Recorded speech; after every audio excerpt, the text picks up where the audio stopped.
ಅತಿ ಥರ ಹಗುರ ಪಳ್ಳಾದಂತಹ ಸಬ್ಬಕ್ಕಿ ಮತ್ತು ಆಲೂಗಡ್ಡೆ ಹಪ್ಪಳನ ಮಾಡ್ಕೊಳ್ಳಿ. ಉಪವಾಸಕ್ಕೆ ಕೂಡ ಈ ಹಪ್ಪಳನ ಯೂಸ್ ಮಾಡ್ಕೊಳ್ಬೋದು. ವರ್ಷ ಪೂರ್ತಿ ಕೆಡೋದಿಲ್ಲ, ಮಾಡೋದು ಕೂಡ ತುಂಬ ಸುಲಭ. ಮಾಡೋದಕ್ಕೆ ಅರ್ಧ ಕಪ್ಪಷ್ಟು ಸಬ್ಬಕ್ಕಿಯನ್ನು ವಾಶ್ ಮಾಡಿ ನೆನೆಸ್ಕೊಂಡಿದ್ದೆ. ಈಗ 2 ಆಲೂಗಡ್ಡೆನ ಕಟ್ ಮಾಡ್ಕೊತಾ ಇದ್ದೀನಿ. ಸಬ್ಬಕ್ಕಿಯನ್ನು ಸ್ವಲ್ಪ ನೀರನ್ನು ಸೇರಿಸ್ಕೊಂಡ್ಬಿಟ್ಟು ರುಬ್ಕೊಳ್ಳಿ. ಒಂದು ಬೌಲಿಗೆ ತೆಕ್ಕೊಂಡಿದ್ದೀನಿ. ಆಲೂಗಡ್ಡೆಯನ್ನು ಕೂಡ ರುಬ್ಕೊಳ್ಬೇಕು. ರುಬ್ಕೊಂಡ್ಬಿಟ್ಟು ಇದಕ್ಕೆ ಈಗ ನೀರನ್ನು ಸೇರಿಸಿ ಸರಿಯಾಗಿ ಮಿಕ್ಸ್ ಮಾಡ್ಕೊಂಡಿದ್ದೀನಿ. ಈ ಥರ ಒಂದು ಸ್ಟ್ರೈನರನ್ನು ಇಟ್ಕೊಂಡ್ಬಿಟ್ಟು ಸ್ಟ್ರೈನ್ ಮಾಡ್ಕೊಳ್ಳಿ.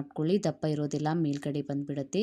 ಈಗ ಇದಕ್ಕೆ ಇನ್ನೂ ನೀರನ್ನು ಸೇರಿಸ್ಕೊಂಡ್ಬಿಟ್ಟು ಗ್ಯಾಸ್ ಮೇಲೆ ಮೀಡಿಯಮ್ ಫ್ಲೇಮ್ನಲ್ಲಿ ಇಟ್ಕೊಂಡ್ಬಿಟ್ಟು ಸರಿಯಾಗಿ ಈ ಥರ ಟ್ರಾನ್ಸ್ಪರೆಂಟ್ ಮತ್ತು ಗಟ್ಟಿಯಾಗುವವರೆಗೂ ಬೇಯಿಸ್ಕೊಳ್ಳಿ. ಉಪವಾಸದ ಉಪ್ಪನ್ನು ಸೇರಿಸ್ಕೊಳ್ಬೋದು. ಇದನ್ನು ಸ್ವಲ್ಪ ತಣ್ಣಗಾಗಿದ ಮೇಲೆ ನಿಮಗೆ ಬೇಕಾಗಿದ್ದ ಸೈಜ್ನಲ್ಲಿ ಹಪ್ಪಳನ ಹಾಕ್ಕೊಂಡ್ಬಿಟ್ಟು 2 ದಿನ ಒಣಗಿಸ್ಕೊಳ್ಳಿ, ಸಾಕು, ಸರಿಯಾಗಿ ಒಣಗಿಬಿಡುತ್ತೆ. ಇದನ್ನು ನಾನು ಫ್ರೈ ಮಾಡಿ ಕೂಡ ತೋರಿಸ್ತಾ ಇದ್ದೀನಿ ನೋಡಿ ಎಷ್ಟು ಸರಿಯಾಗಿ ಹಪ್ಪಳ ಬಂದಿದೆ ಅಂತ. ಫುಲ್ ಡೀಟೇಲ್ ವಿಡಿಯೋ ಯೂಟ್ಯೂಬ್ ಚಾನಲ್ಗೆ ಅಪ್ಲೋಡ್ ಮಾಡಿದ್ದೀನಿ. ಲಿಂಕ್ ಬೇಕಾಗಿತ್ತಂದರೆ ಕಮೆಂಟ್ ಒಳಗೆ ಲಿಂಕ್ ಅಂತ ಕಮೆಂಟ್ ಮಾಡಿದ್ದೀನಿ.